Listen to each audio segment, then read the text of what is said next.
جہاں خواتین، ہماری مائیں، بہنیں، بیٹیاں، معصوم بچے احتجاج کر رہے ہیں، اور لوگ اپنا احتجاج اور سراپا احتجاج ہے، اور ان کا مطالبہ ناجائز نہیں ہے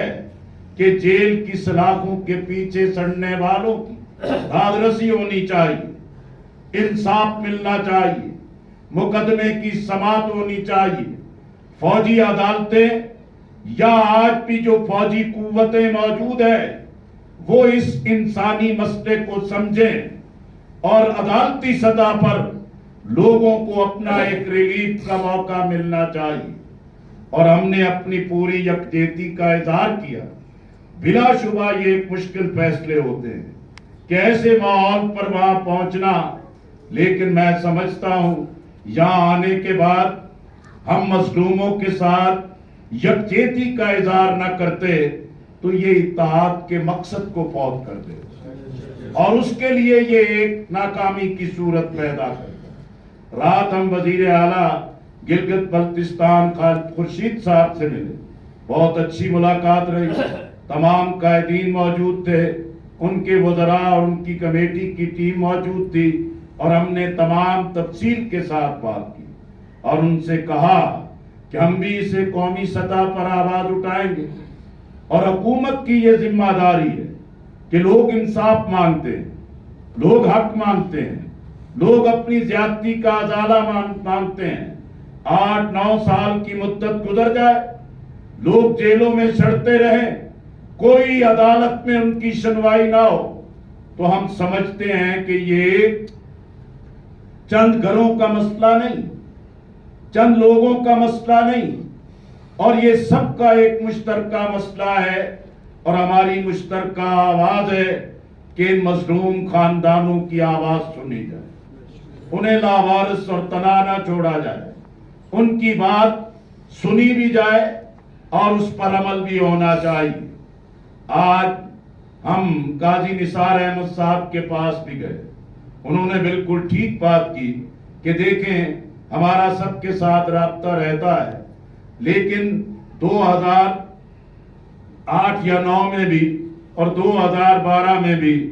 ہم نے سب نے ایک متفقہ جو ہے کہ ایک معاہدہ طے کر لیا اور تمام چیزوں پر اتفاق کر لیا، اور تمام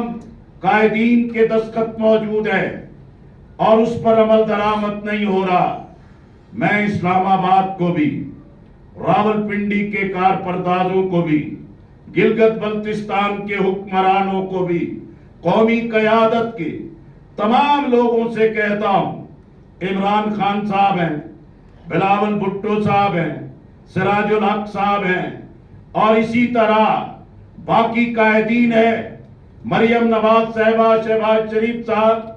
آپ گلگت بلتستان میں یہ سیٹوں اور حلقوں کے الیکشن پر آتے ہیں اور شاندار باتیں کرتے ہیں، دعوے کرتے ہیں، اعلانات کرتے ہیں، لیکن آج لوگ سڑکوں اور چوراہوں پر بیٹھے ہیں، راستے بند ہیں، کیوں ان کی آواز نہیں بلند کرتے؟ کیوں ان کے بارے میں بات کیوں اٹھاتے؟ اس لیے میں سمجھتا ہوں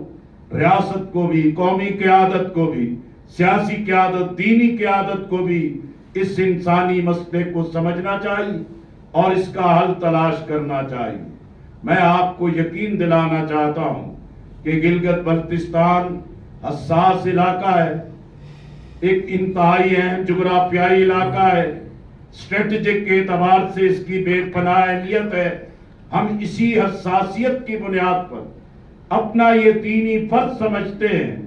کہ یہاں جو ہے کہ وحدت اور یکجہتی کا ماحول قائم رہنا چاہیے، اور ہمیں مل کر یہ کردار ادا کرنا چاہیے۔ لیکن میں آخر میں یہ عرض کرنا چاہتا ہوں، قومی مسائل اپنی جگہ ہیں، معاشی اقتصادی مسائل اپنی جگہ ہیں، تعلیم کے، روزگار کے حصول کی آواز بلند کرنا یہ بڑی اہمیت کا حامل ہے۔ اگر وفاق بجٹ میں کٹوتی لگاتا ہے اور لوگوں کی فوڈ سبسڈی کو کاٹتا ہے، یہ ظلم ہے، ہم اس کے خلاف آواز بلند کرتے ہیں۔ یہ ساری چیزیں بہت اہم ہیں، لیکن میرے جوانوں، میرے بھائیوں، میرے دینی بھائیوں، حقیقت میں آزادی کشمیر کا، حق کے خود ارادیت کا، آزادی کی منزل کو ذہنوں سے میپ نہیں ہونا چاہیے۔ ریاست جموں و کشمیر جو انڈین قبضے میں ہے، جہاں ظلم کی انتہا ہے، جہاں انسانیت تڑپ رہی ہے، لاشیں تڑپ رہے ہیں، جہاں لوگوں پہ